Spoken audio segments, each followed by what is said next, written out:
নারায়ণগঞ্জ ৪ আসনের সাবেক সংসদ সদস্য ও বিএনপির জাতীয় নির্বাহী কমিটির সদস্য বীর মুক্তিযোদ্ধা গিয়াস উদ্দিন বলেছেন, ফ্যাসিস্ট শেখ হাসিনা সরকার ৩টি জাতীয় সংসদ নির্বাচনে প্রহসন নির্বাচন দেখিয়েছেন এবং জনগণের ভোটাধিকার প্রয়োগের সুযোগ দেননি।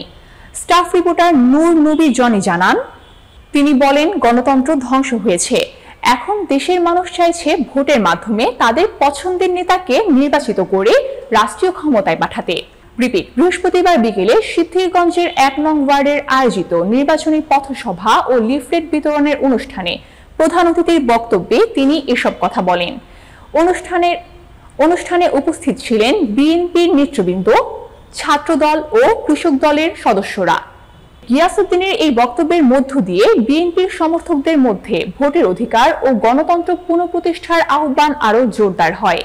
আমরা ইনশাআল্লাহ যদি দায়িত্ব পাই, সিদ্ধিরগঞ্জের মানুষের অবশিষ্ট যে উন্নয়ন প্রয়োজন সেই উন্নয়নগুলো করব ইনশাআল্লাহ।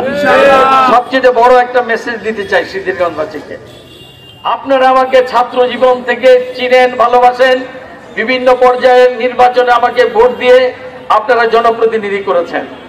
আমি আপনাদের ম্যান্ডেট দিয়ে একটি পথ বেয়ে হেঁটে গেছি জাতীয় সংসদ সদস্য পর্যন্ত।